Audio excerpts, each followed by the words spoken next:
de conexões neurais que adia o aparecimento dos sintomas de doenças relacionadas à demência. Fora isso, lembra aquela história das crianças usando iPad nas escolas para modernizar e maximizar o ensino? Pô, não tinha como dar errado, dado que o iPad de fato consegue maximizar todo o estímulo que uma criança pode receber ao estudar algum assunto. Bom, estudos e avaliações revelaram que, em vez de impulsionar o aprendizado, o uso dessas telas nas salas de aulas acabaram prejudicando o desenvolvimento de habilidades fundamentais dos alunos. Teve um caso sueco super famoso mostrando uma queda na proficiência em leitura das crianças durante esse período de modernização do ensino, com mais de 20% dos alunos suecos do ensino básico não conseguindo mais ler adequadamente para o seu nível escolar, o que se conecta com uma peça dentro do nosso cérebro chamada de córtex cingulado anterior médio, ou AMCC. Essa peça forma um hub que se comunica com uns circuitos de recompensa e com sistemas de controle executivo e que consegue computar o saldo do ganho esperado de uma tarefa. Calcula quanto controle vai ser necessário e o custo subjetivo desse esforço para decidir continuar persistindo ou desistir de algo. E já existem evidências que enfrentar voluntariamente tarefas desconfortáveis como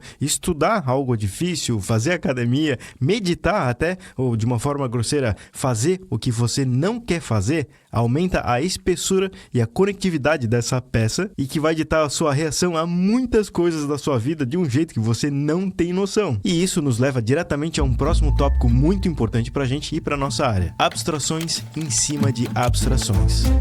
Esse tópico eu gostaria de começar falando de Carl Sagan, um dos astrofísicos mais conhecidos do mundo, e ele tem uma frase famosa que diz: se você deseja fazer uma torta de maçã do zero, você deve primeiro criar o universo. Então, mesmo que você vá no supermercado, né, para comprar todos esses ingredientes para fazer uma torta do zero, né, como açúcar, farinha, você ainda não está fazendo ela do zero, porque você teria que, por conta própria, sei lá, moer o trigo para fazer a farinha. E mesmo nesse caso, você não estaria fazendo a farinha do zero, porque você teria que plantar o trigo. E mesmo se plantar, tá plantando em cima de um solo que já existe, teria que criar ele, teria que criar também o sol, e assim por diante, até chegar na criação do universo, seja o que isso significa para você.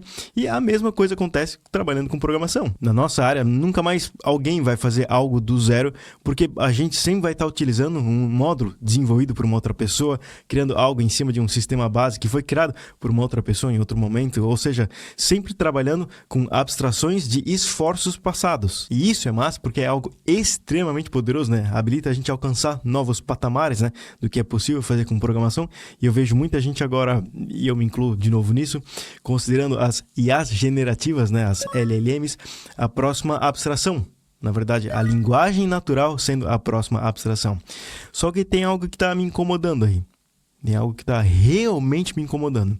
Então eu gostaria de rapidamente revisar algumas abstrações com você. E na nossa área, uma das primeiras que surgiu foi a linguagem Assembly, que de forma grosseira é uma abstração do processador, onde depois, em um nível acima de abstração, veio a linguagem C, que é uma abstração que consegue esconder de você o Assembly e coisas como os registradores dos processadores. Fora isso, agora com o C você consegue compilar para vários processadores diferentes. E aí, mais para frente, veio, sei lá, o JavaScript, que não é uma abstração direta de C, mas é uma abstração ainda maior porque não mexe com o gerenciamento de memória como o C mexe. E agora então, aparentemente chegou a vez da linguagem natural como abstração. Por exemplo, usar português ou inglês dentro de um prompt como abstração para programar, porque ao final isso consegue ser convertido para outras camadas mais abaixo nessa cadeia de abstração. E assim, isso me parece ser bem lógico, tá? Em partes eu continuo acreditando nisso, mas quando eu parei para pensar realmente a respeito, né, para abrir o binário dentro da minha cabeça, eu consegui enxergar um negócio curioso, tá?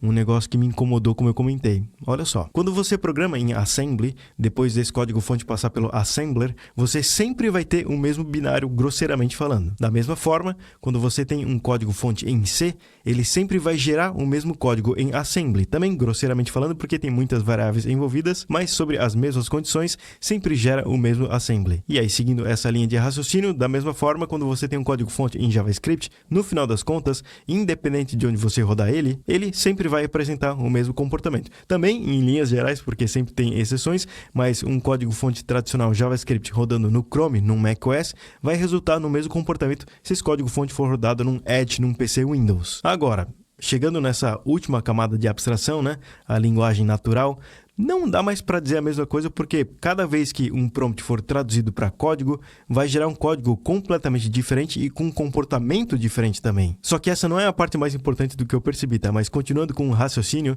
se antes as camadas de abstração traziam consigo consistência, tentavam pelo menos trazer consistência, um ChatGPT da vida nem tenta isso. O que significa que pela primeira vez foi inventada uma camada de abstração que sim, abstrai, mas não garante consistência. Então, se você rodar um prompt 5 vezes, ele vai retornar 5 produtos diferentes. Às vezes com 5 comportamentos diferentes, ou com o mesmo comportamento final, dependendo do prompt, mas com 5 implementações diferentes. O que talvez não é o fim do mundo, tá? Talvez não tenha tanto problema assim, porque se você der a mesma tarefa para 5 programadores diferentes, vai sair 5 implementações diferentes, até com comportamentos diferentes, e aí você vai passando novas instruções para esses programadores, né? Fazendo novos prompts, até deixar do jeito que você quer. Só que daí é aqui que eu identifiquei o meu maior desconforto com essa história de ChatGPT e a minha maior estranheza com os prompts e essa nova camada de abstração, né? No final das contas, você acaba jogando ela fora. Então, diferente de programar um código-fonte em Assembly, C ou JavaScript, que você quer por tudo guardar esse código-fonte, fazer o commit dele no repositório, no caso de linguagem natural, não! Você acaba jogando fora. Ou pelo menos na maioria disparada das vezes as pessoas jogam os prompts fora. E joga porque o encadeamento entre prompts não vale muita coisa. Por exemplo, você roda um primeiro prompt para iniciar a construção de um sistema, daí a IA retorna uma parte do código-fonte para esse sistema que você está construindo. Aí você faz um segundo prompt para ajustar algo, terceiro prompt para remover algo, quarto para ajustar um novo bug que surgiu, e beleza. Só que ao final você faz o commit do quê? Você faz só do código-fonte resultante e não dos prompts. Porque se você fizer do prompt, a partir do momento que você precisar rodar o primeiro prompt de novo, ele vai gerar um outro programa que há uma grande chance do segundo prompt daquela mesma cadeia não fazer mais sentido. E é muito estranho isso para mim, porque é como se eu programasse um código-fonte em C, compilasse ele para gerar o binário e daí jogasse esse código C fora. Ficasse só com um binário, ou se eu programasse em JavaScript e jogasse o JavaScript fora depois do final dos contos, sabe? É muito estranho. De qualquer forma, talvez uma forma de contornar isso é, depois do software ser finalizado, né? Ou pelo menos depois de chegar numa milestone,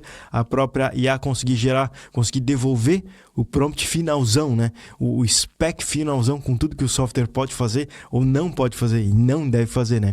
Tudo detalhadinho, sabe? Uma espécie de um snapshot do estado atual do programa que foi gerado ali por ela, que com ele você consegue uma consistência total de uma IA, seja qual for a IA, gerar de novo o mesmo código final. Mas daí eu me pego pensando, né? O quão complicado e detalhado esse snapshot vai ser, né? Inclusive, o quão longe ele estaria do código-fonte que a IA acabou de gerar, né? Dado que código-fonte de um programa é o mínimo de texto que você precisa escrever para uma máquina determinística se comportar do jeito que você quer que ela se comporte. Então, assim, tudo isso para mim é um sinal bem interessante de que linguagem natural para programar não está seguindo a mesma dinâmica, nem a mesma mecânica que as abstrações anteriores estavam seguindo até então. E se isso vai importar no longo prazo, a gente precisa de um pouco mais de tempo para analisar. Mas também é um sinal que me faz forçar eu não perder por nada a capacidade de programar código. Dado que prompt, normalmente, tudo está sendo jogado fora. E o código não. Agora, ao mesmo tempo, dado a evolução das tecnologias, né, que é uma coisa bem agressiva, não dá para ignorar que talvez se crie uma outra camada de abstração ou evolua a atual em linguagem natural para ela conseguir atingir o que foi possível atingir com o surgimento de abstrações no passado, né? Que era começar a conseguir criar certas categorias de softwares só depois do surgimento de uma certa abstração. Por exemplo, você não conseguiria ou seria inviável programar do zero um sistema web complexo cheio de interatividade de animação todo em Assembly. Não dá, é inviável, não faz sentido. É muito melhor usar uma abstração como PHP, JavaScript ou uma abstração em cima até do JavaScript como React, Next.js ou qualquer outro framework do seu gosto. E aí o interessante é que hoje eu não estou conseguindo ver que as IAs, supostamente essa nova camada de abstração em linguagem natural, está conseguindo criar softwares que antes eram inviáveis, né? E aí nisso eu digo softwares numa ordem de magnitude acima de complexidade, né? Software nunca visto antes, né? As IAs não estão criando isso. Essa nova abstração está sim viabilizando a construção de certas soluções, mas novamente não no salto entre Assembly e JavaScript, né? Nem de C para JavaScript.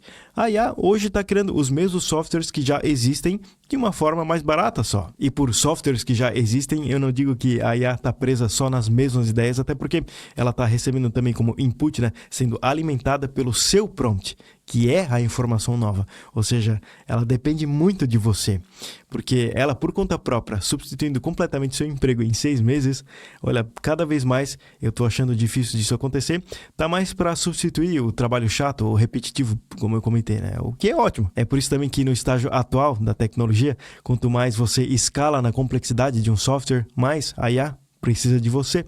Precisa porque quanto mais complexo, quanto mais sofisticado for um software, menos treinamento existe, menos código de exemplo existe para ser raspado pela IA, que, como eu comentei antes, esse conhecimento vai estar só na cabeça de quem realmente estudou e praticou programação por anos, incluindo, somente vai estar lá as frações mais importantes desses conhecimentos, que são as reações do momento, as ideias e decisões que surgem no calor dos momentos, que é onde você mais precisa de proeficiência e que vai estar só dentro da cabeça das pessoas. Então, usando a arquitetura atual de treinamento das LLMs, vai precisar de muitos exemplos para treinar uma que aguente a pressão de cenários atuais. E esse treinamento não existe em escala necessária. Não existe nem entre seres humanos. É um conhecimento, é uma expertise rara mesmo, o que é totalmente diferente de conhecimentos mais básicos, né, mais populares, e esse sim tem muita quantidade na internet, é por conta disso que a IA consegue gerar resultados muito bons, e também é de fato que é o que está mais assustando programadores júniores, né, porque é uma camada de abstração que parece que está fazendo o nível da água subir, né, e tá mesmo, com certeza tá. Toda camada de abstração fez isso na história da programação. Toda a camada de abstração gerou os mesmos desconfortos nos seus períodos de transição, né? E é por isso que você precisa estar acima desse nível. Inclusive, você deveria querer ficar acima desse nível novamente pela saúde do seu cérebro, porque a abstração é um trade-off. Geralmente, quando você sobe um nível de abstração, você está trocando capacidade intelectual por produtividade, vamos colocar assim. É exatamente isso que mostrou uma pesquisa super recente do MIT chamada Seu Cérebro no ChatGPT. Acúmulo de dívida cognitiva ao usar uma IA assistente para a tarefa de dissertação. Trocar o esforço de pensar pelo esforço da IA é como deixar de usar um músculo. E se você não usar um músculo, ele atrofia, perde força. Então, nessa pesquisa, eles mostraram muitas coisas interessantes, mas talvez a que mais me impressionou foi uma redução de 47% nas conectividades cerebrais de quem usou uma assistente de IA para escrever uma dissertação em comparação com quem não usou ajuda externa. Acabou fazendo o texto no braço mesmo. Fora que quem usou a IA antes teve dificuldade depois para escrever uma redação sem IA. Mas também eu não quero te assustar com esses dados, até porque o estudo foi feito com 54 participantes só. Isso é realmente muito pouco, então outros estudos mais amplos podem amenizar ou até mudar completamente esse resultado, mas ao mesmo tempo, empiricamente, eu já vi muita gente reclamando desse exato mesmo efeito colateral nas redes sociais. E tudo isso dá para fazer um paralelo com o que aconteceu com o surgimento da calculadora, né? Assim, tecnologia sensacional, mas o medo que as pessoas tinham era do humano acabar ficando mais burro com isso, né? Ficar mais burro em matemática, porque agora tinha um pedaço de tecnologia que fazia cálculos por você. E assim, objetivamente falando até, eu consigo dizer que a humanidade ficou menos capaz de fazer cálculos de cabeça ou no papel com o surgimento da calculadora, né? O humano ficou mais preguiçoso nesse ponto. Só que o detalhe é que isso não importa também, porque o ato da soma, da divisão, do cálculo em si nunca foi a parte mais importante, porque o que é realmente importante é decidir quais números somar, quais números dividir, quais formas